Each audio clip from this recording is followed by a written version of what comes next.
My name is Nahamani Yisrael, and we are on the line. Unfortunately, our host, Britton Carter, couldn't be with us tonight, so I'm here guest hosting. We have a very special guest with us, a living legend in Cincinnati. But before we get started, I want to tell you how you can follow us.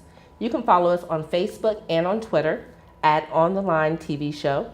If you want to interact with us while you're watching the show, use hashtag WatchOnTheLine, and we'll be sure to interact with you back. So today we have with us Desi Weaver. He is the president and CEO of Desi Weaver LLC. He's also a member of Family Working Together LLC, and he is a Cincinnati native.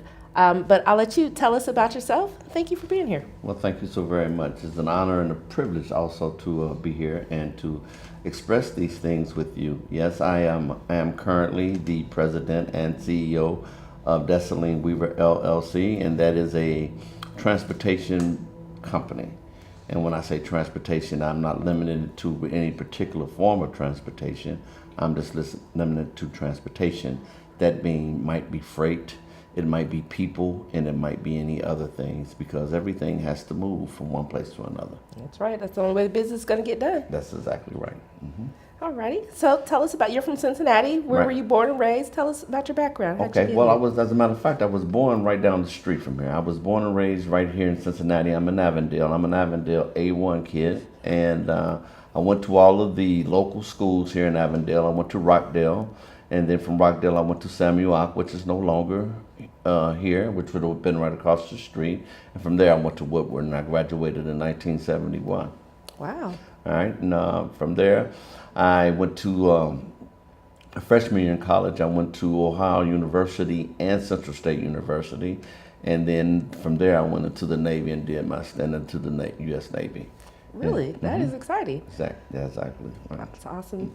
So when you were in the Navy, did you see any action, or what was going on when you were out there on the boats? Well, basically, I was in communications in the Navy. I did not actually go to, even though I'm a Vietnam era vet, I did not go to Vietnam. Okay. My travels most basically were in the Caribbean. I just about been in every island in the Caribbean, Central and Northern South America. We were on a troop transport. We were taking the Marines at that time down into the jungles to train to go to Vietnam. And like I said, I was in communications, so I was the one that was in contact with the other ships in our fleet, and also with the Marines themselves. Okay, so you've been in transportation for quite some time. Hey, I've been moving. I kind of keep it moving. You're moving Marines around, and now you're moving freights and people and goods around? Exactly. Awesome. So how's that going? Well, currently right now I am venturing into a couple of things. Right now I am doing some subcontracting with the Amazon Flex program, delivering packages from their fulfillment centers on Port Union out in Fairfield, and delivering them to the customers. Amazon has really pumped up its game in that regard. So people are buying everything in Amazon and expecting them within a pretty expedient time. Some people are just shopping there. I mean, diapers, dog food, Coke. From not only just household products and things that they basically need, but you're really becoming really a leader in that regard. So they recently acquired Whole Foods. That's true. And I'm wondering where that's going to lead. Now we have competitions like Walmart is having this 2-day delivery situation, and we have FedEx, we have UPS, but Amazon has seemed to be such a leader in innovating this getting products to its customer, and I'm glad to be a part of it. The other thing I'm doing is with Uber, and as we all know, this market is starting to be saturated fairly well in the greater Cincinnati area. I'm really proud of that. When I first done it, I just considered it as something just to do like part-time. Like they say, when you want to earn money, you click on. When you don't want to earn, you just click off. But what I'm starting to see is how this concept is really taking a hold, especially with our younger generation and a young professional generation. It gives them an opportunity to go out on Fridays and Saturday evenings, not worrying about parking, not worrying about whether or not how inebriated they can get, Right. because they're not responsible for driving themselves. And it makes it mandated to me to get these people to where they're going and safely. And it's been pretty incident free for me, but it's been. Have you had any interesting riders? Any stories you want to share with us? I've had several interesting stories. It's all technology. Had a fair, and they were telling me there was a group of kids. They were going to a bar, and they told me that the bar was about 3 or 4 miles down the street. And when I put it into my app, I noticed that the travel time was 19 hours and 58 minutes. And I'm saying, well, what's 19 hours, 58 minutes? And the fare came out to be somewhere in the area of $2,200. Well, what they have actually put in was a bar that was in Denver, Colorado, that had the same exact name. So yeah, so that so we corrected it. I mean, because it was corrected, but things like that are come by very very relatively. Also, I had the opportunity to pick a teacher up that had been on a workshop in California, and she had traveled across country on a train, and the train got into Cincinnati at like 4 o'clock in the morning, and I was just getting ready to go in when I got the fare, and to come to find out that she was my granddaughter's science teacher, and so that was pretty interesting. Oh, wow. Right. Got to check up on the grandbaby and right. make sure they're doing what they need to do in science class. And got a chance to meet her teacher. Well, that's good. Open house at 4 a.m. That doesn't happen every day. That's correct. That is correct. Well, good. Well, tell us a little bit more about your life, about your journey and how you've gotten to where you are. I know I follow you on social media, and it looks like just recently you were, I'm assuming, just visiting London Correction Facility.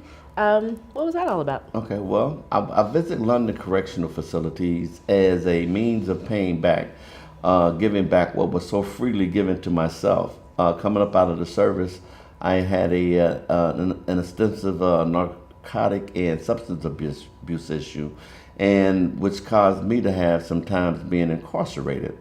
There were several incarcerations, and until I got a hold of what my substance abuse problem was, and took upon a treatment facility and a recovery program, then I took a look at myself, and as of the 30th of last month, I celebrated 9 years clean. Well, congratulations. Yeah. That is exciting. Right. So as giving back to what it is that I've been through, I go back inside and I teach those and tell those same guys that some of the guys that I've been in the trenches with, that if I can do it, you can do it. So I always go in there and try to get these guys uplifting, carry a clear message of recovery, and carry a message of restoration, and give them a hope shot. You know what I mean? Because it's important, because a lot of the guys I go in there and I remember from when I was in there, and I just look into their eyes, and a lot of times I see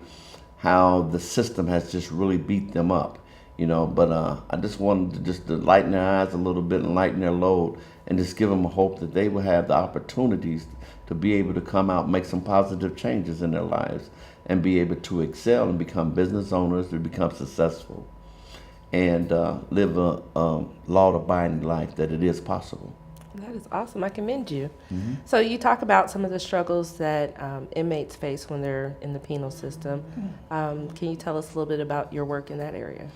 Okay, well, one of the things that in Ohio happens to be a state that has a parole system, and the parole system has been actually monitoring itself by, they don't have anymore, they have 2 sets of laws. They have the old law and the new law. The old law are guys that were given indeterminate sentences based upon their belief will be through the Parole Board. Then in 1996, they initiated what they call the new law, the Truth in Sentencing Bill, which means that when guys get sentenced, they know how much time they have to do, and they have an out date. Well, these guys that were incarcerated prior to 1996 have to see the Parole Board. Now, the Parole Board in Ohio, I believe at this particular time, has 11 members, and each one of these 11 members have a salary somewhere of $100,000. Wow. Out of 55,000 inmates, they have actually controlled, I believe, over maybe 3,500 inmates. So when you look at it from that perspective, they're not really paroling people. They have said, and this is from the former director of the parole authority, that the guys that are left in under the old law are quote unquote the worst of the worst. Here's my issue with that. My issue with that is because most of the time when these guys go up for parole hearings, they're not getting fair and meaningful hearings. So they're not being judged by what they've done even after 20, 25 years in the penal system. They're only being judged by what it is that sent them there. And when they get there to the parole board gives them continuations of time based upon the nature of the crime. Now here's the dilemma in that. The nature of the crime cannot change. Right. I mean, what is done, I mean, horrifically, it cannot change. But the people can change. And this is going to be exhibited by their actions once they get incarcerated. If they continue to have subversive behavior, get into fights, have sex cases, drug cases, and those types of things, then sure, society does not need these people back out to prey on them. But some guys that did something at 17, 18 years old, been in for 25, 30 years, are not the same guys that did these crimes. Of course, there has to be some accountability in for your actions and the things that you do. But it's not my position that everyone in prison needs to be out of prison. No, that would be a quite foolish position to take. Yeah, but it's called the Department of Rehabilitation. They're supposed to be rehabilitating people so that they can get out. Well, but that's deceptive. It's also called the Department of Rehabilitations and Corrections. All right. So the rehabilitation part is something that is somewhat left to the individual to rehabilitate themselves. Well, I have problems with that word, rehabilitate. Rehabilitate means to what? To go back to your former state of living. Well, some of these guys you don't want them to go back to their former state of living. You know, we don't know all of the social impact of all of the things that cause people to commit crime. But basically, a lot of it has to do with socio-economical things that are set in forces that are set in place before they're just a part of a system.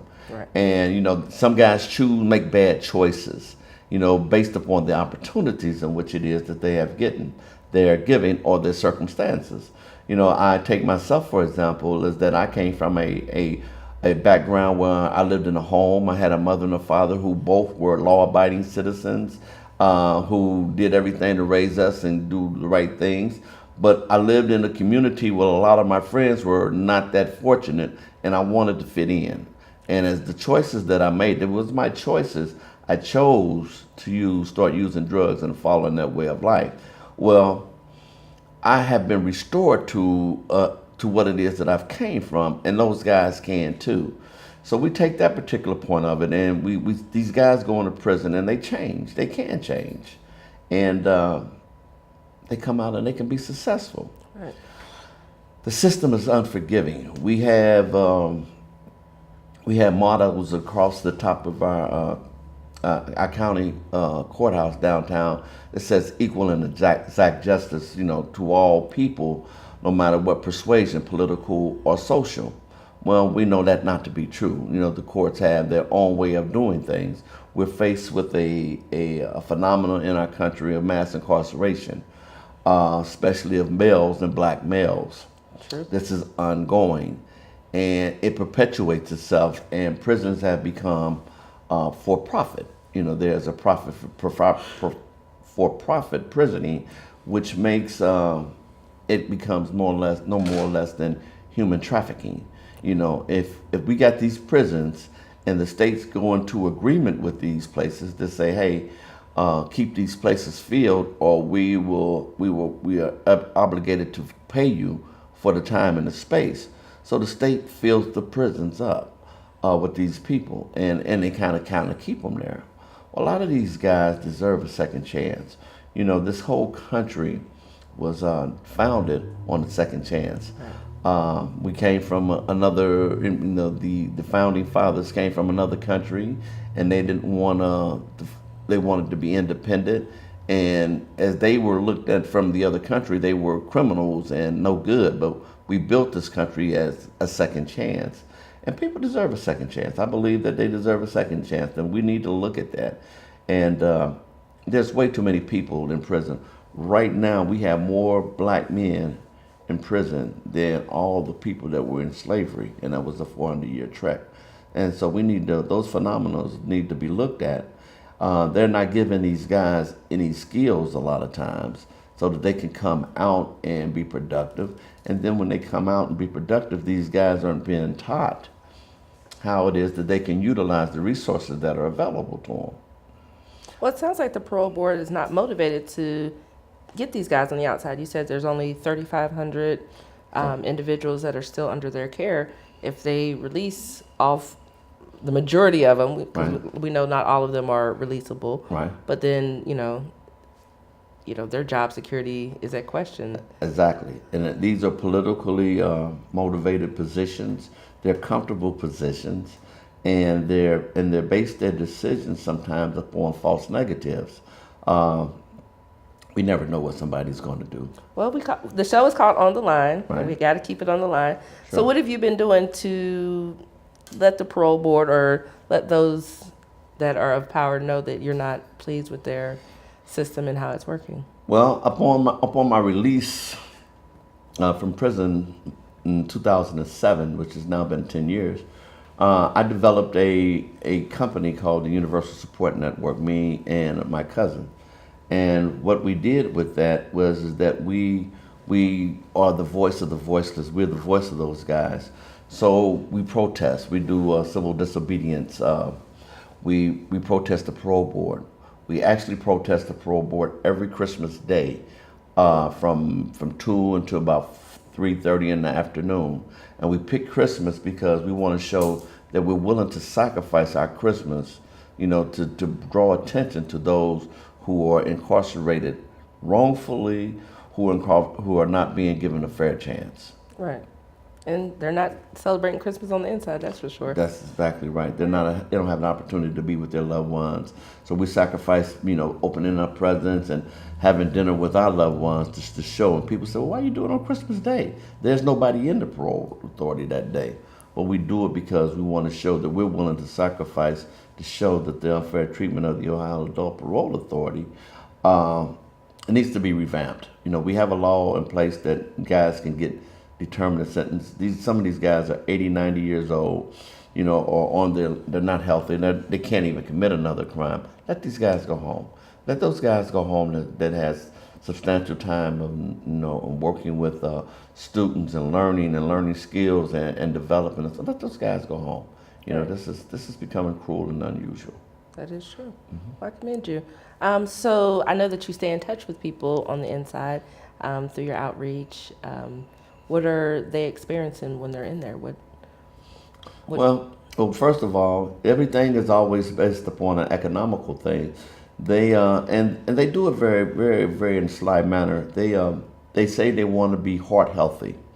Well, and actually, what that means is heart healthy is that they want to feed them in a way that is going to prolong their lives. But what it does is cut back on some of the things in which it is that they have to provide for them. Things like butter and sugar. Well, butter's not good for you. Sugar's not good for you. So we're not going to give it to you because we want to help you stay heart healthy.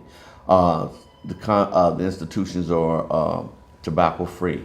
So there's no more smoking in, but you have guys that have been smoking cigarettes every day of their life for 20 years, and then you take it out. So what it does, it creates a new contraband. And there's still tobacco institutions. Most of the stuff is conveyed most of the time by staff members for monetary gains. Those types of things, that we will never be able to. Prisons. The bottom line of it is that if it usually doesn't touch you personally, the thought is, well, those guys deserve to be there. They were found guilty of things, and what happens to them, that's just part of what happens to them. Well, that's not true. That's not the and we statement. understand that our justice system is flawed. Someone that was found guilty of a crime and sentenced doesn't necessarily mean that they committed that crime. Exactly. We've had hundreds of people who, once DNA became into play, they were acquitted, but you can't give people back the time that they spent. Exactly. You cannot. So I will continue to petition for these guys. I will continue to carry a message of hope into these guys. I want to start directing my attention to some preventive measures, though, and start addressing to some of these younger guys before they get to that point that maybe they can not experience some of these things. So if someone's interested in finding out more about your Universal Support Network and how they can be advocates and help with people that are on the inside, how can they get in touch with you or with the foundation or what have you? Well, there's two ways to get in contact with us. We have you can email us at usn331@gmail.com. We also have a P.O. Box, USN at P.O. Box 11133, Cincinnati, Ohio 45211. Okay, well, definitely want our viewers to take action, put some of their energy on the line, and look out for our brothers and sisters that are out there. And then you were telling us about, your recovery and how other people can follow the same path that you went on. What do you have to say? I know right now the heroin epidemic is a huge epidemic. The drug war is a war that we probably will never, quote unquote, win. Is there any message that you can share with our viewers that are either themselves dealing with addiction or their family members, or may even have lost someone to addiction? Well, yes. The first of all, the heroin epidemic is not a new phenomenon. There's always been a heroin epidemic. What concerns me is the fact that once the United States government goes into places that grow poppy and heroin and makes those processes, that all of a sudden it increases at that particular point. But anyhow, I believe that if someone is in your family that is using, what we have to do is we have to love them, first of all. We have to understand that they're caught up in the grips. And what we have to do is we have to guide them towards treatment and towards recovery. Be patient with them and know that it is a process. Through prayer, through the process of just being there for them, and we just got to keep on. We just got to keep on loving them. They're ours. We can't just label them and leave them go out there. True. We definitely have to carry that message to them and let them know that there is hope. There is a way out.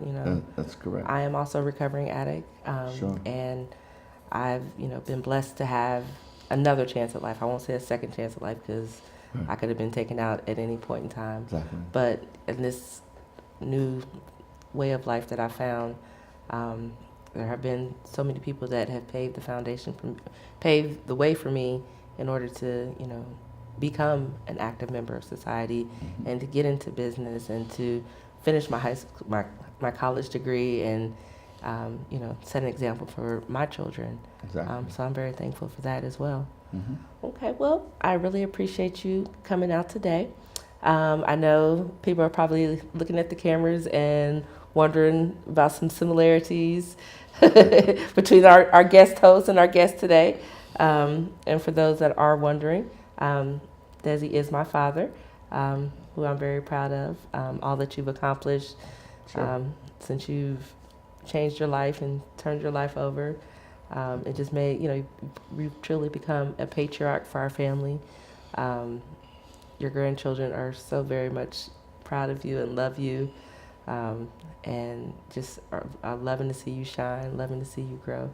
Mm-hmm. This is a great experience to be able to sit here on this side of the table and chat it up with my dad and be able to, I'm learning more things about you. Before today, I never knew that you had been to Costa Rica or Nicaragua or many of those countries. So This is a great opportunity for us to learn. Right. If people want to get in touch with you, learn more about your business ventures or how they can be a part, is there a way that they can contact you directly? There is. I do have a contact. My contact, you can contact me at Desi, DESI, .Weaver, WEAVER 1953, which was a very good year, at gmail.com. Okay. Well, what's next for you? Well, like I say, I believe that this thing is just growing. I'm just trying to pave a way and to leave a legacy of hope and leave a legacy of even some life changes for even for my family, that maybe I can leave them something to look forward to the next generation and to the next generation. Because now not only am I a grandfather, I'm a great grandfather. Well, that's So, exciting. so God has been good. Congratulations. Yes, God has been good. So you're working on an enterprise for your family to outlive us all. That's right. Okay, and That's right. what is it going to be similar to the company that you're currently?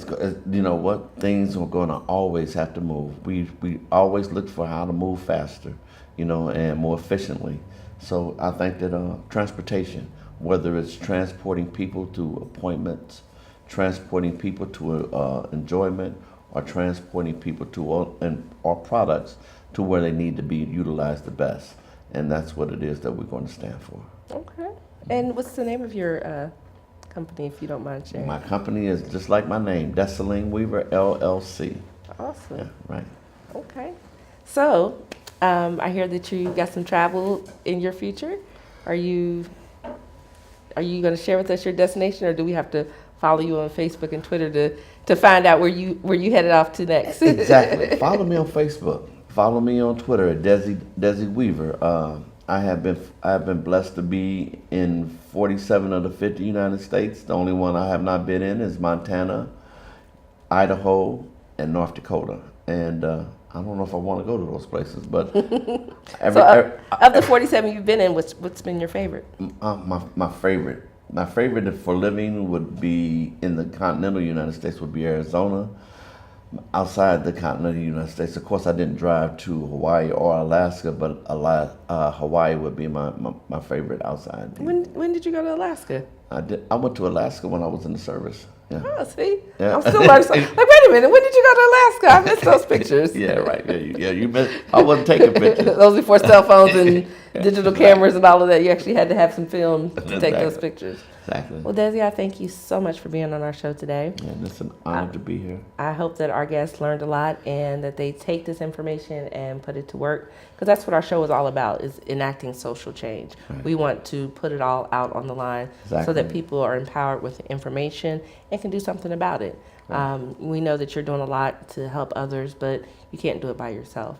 And we as a community need to support you and stand behind you. Sure. And if that means giving up our Christmas Day and going in the middle of December to the state capitol to protest, then that's what we need to do. Exactly. So. We all have loved ones that we probably, someone in our family that has been touched with incarceration or either drug addiction and those types of things that have led to incarceration. Let's support them. Let them know that we care. All right. Well, I thank you all for watching. It's because of you that we do what we do. So make sure you come back and check us out next week, because this has been On the Line, and I've been your host, Nahamani Yisrael.